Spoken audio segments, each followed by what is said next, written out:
নমস্কার। শুরু করছি আজকের আলোচনা। ঠাকুর বলতেন, গুরুগিরি নিজ বুদ্ধি। একবার ঠাকুর শ্রী রামকৃষ্ণ কেশবের বড় ছেলেকে বলেছিলেন কিছু মিষ্টি মুখ করিয়া যাইবেন। কেশবের বড় ছেলেটি কাছে আসিয়া বসিয়াছেন। অমৃত বলিলেন, এইটি বড় ছেলে, আপনি আশীর্বাদ করুন। ও কি, মাথায় হাত দিয়া আশীর্বাদ করুন। ঠাকুর শ্রী রামকৃষ্ণ বলিলেন, আমার আশীর্বাদ করতে নাই। এই বলিয়া সহাস্যে ছেলেটির গায়ে হাত বুলাইতে লাগিলেন। অমৃত সহাস্যে বলিলেন, আচ্ছা, তবে গায়ে হাত বুলান। ঠাকুর অমৃত এবং প্রভৃতির প্রতি বলিলেন, অসুখ ভালো হোক, এসব কথা আমি বলতে পারি না। ও ক্ষমতা আমি মার কাছে চাইও না। আমি মাকে শুধু বলি, মা আমাকে শুদ্ধা ভক্তি দাও। ইনি কি কম লোক গা? যারা টাকা চায় তারাও মানে, আবার সাধুতেও মানে। দয়ানন্দকে দেখেছিলাম, তখন বাগানে ছিল। কেশব সেন করে ঘর বাহির করছে। তখন কেশব আসবে, সেদিন বুঝি কেশবের যাবার কথা ছিল। দয়ানন্দ বাংলা ভাষাকে বলতো গৌরাণ্ডু ভাষা। ইনি বুঝি হোম আর দেবতা মানতেন না, তাই বলেছিল, ঈশ্বর এত জিনিস করেছেন আর দেবতা করতে পারেন না। ঠাকুর কেশবের শিষ্যদের কাছে কেশবের সুখ্যাতি করিতেছেন। শ্রীরামকৃষ্ণ বললেন, কেশব হীন বুদ্ধি নয়।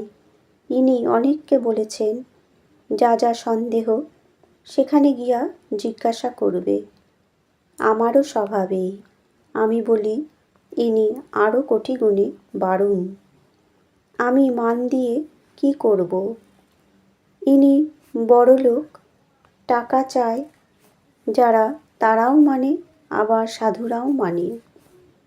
ঠাকুর কিছু মিষ্ট মুখ করিয়া এইবার গাড়িতে উঠিবেন। ব্রাহ্মভক্তেরা সঙ্গে আসিয়া তুলিয়া দিতেছেন।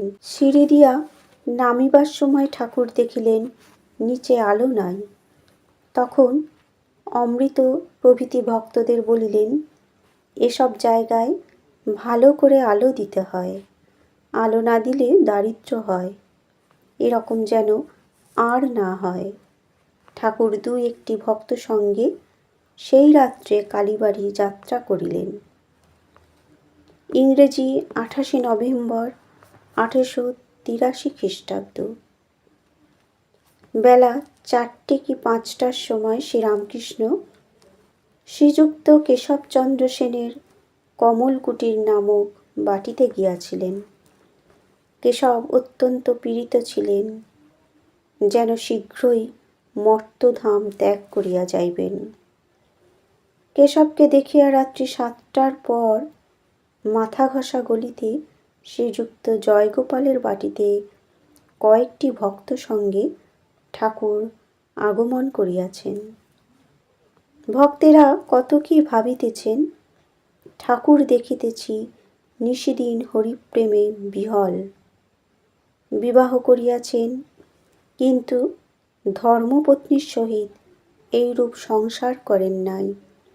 ধর্মপত্নীকে ভক্তি করেন, পূজা করেন, তাহার সহিত কেবল ঈশ্বরীয় কথা কহেন, ঈশ্বরের গান করেন, ঈশ্বরের পূজা করেন, ধ্যান করেন।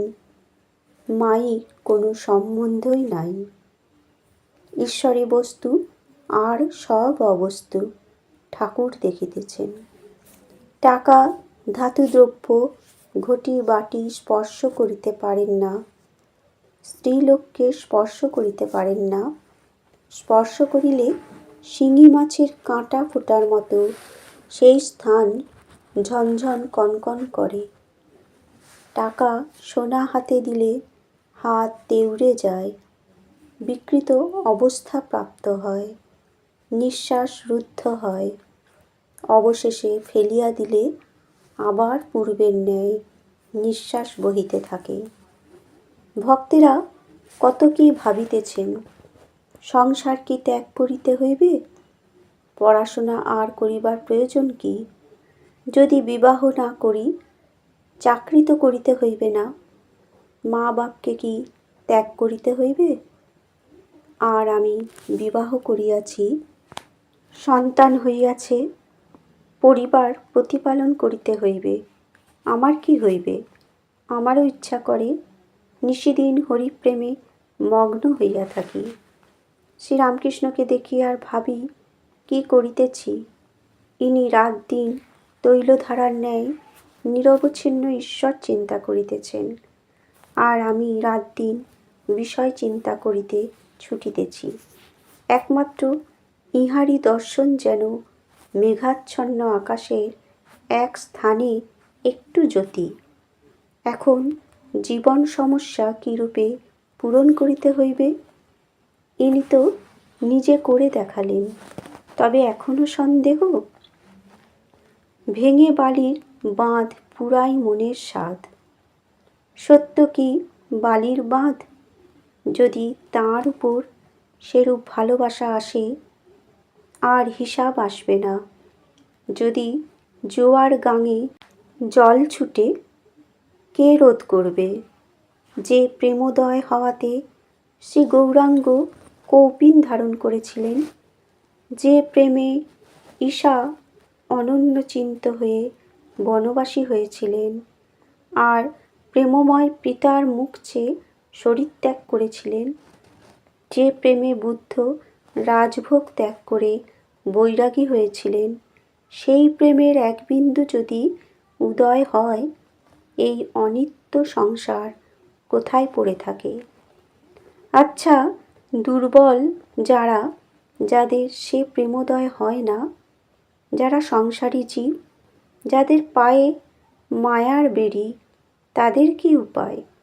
দেখি এই প্রেমিক বৈরাগী কি বলেন। ভক্তেরা এইরূপ চিন্তা করিতেছেন। ঠাকুর জয়গোপালের বৈঠকখানায় ভক্ত সঙ্গে উপবিষ্ট, সম্মুখে জয়গোপাল, তাহার আত্মীয়েরা ও প্রতিবেশীগণ। একজন প্রতিবেশী বিচার করিবেন বলিয়া প্রস্তুত ছিলেন। তিনি অগ্রণী হইয়া কথারম্ভ করিলেন। জয়গোপালের ভ্রাতা বৈকুণ্ঠ আছেন। বৈকুণ্ঠ বললেন, আমরা সংসারী লোক, আমাদের কিছু বলুন। শ্রীরামকৃষ্ণ বললেন, তাকে জেনে এক হাত ঈশ্বরের পাদপদ্মে রেখে আর এক হাতে সংসারের কার্য করো। বৈকুণ্ঠ বললেন, মহাশয়, সংসার কি মিথ্যা? শ্রীরামকৃষ্ণ বললেন, যতক্ষণ তাকে না জানা যায় ততক্ষণ মিথ্যা। তখন তাকে ভুলে মানুষ আমার আমার করে মায়ায় বদ্ধ হয়ে কামিনী কাঞ্চনে মুগ্ধ হয়ে আরও ডুবে যায়। মায়াতে এমনই মানুষ অজ্ঞান হয় যে পালাবার পথ থাকলেও পালাতে পারে না। বন্ধুরা, শ্রী শ্রী রামকৃষ্ণ কথামৃত থেকে আজকের পাঠ এ পর্যন্তই। ধন্যবাদ।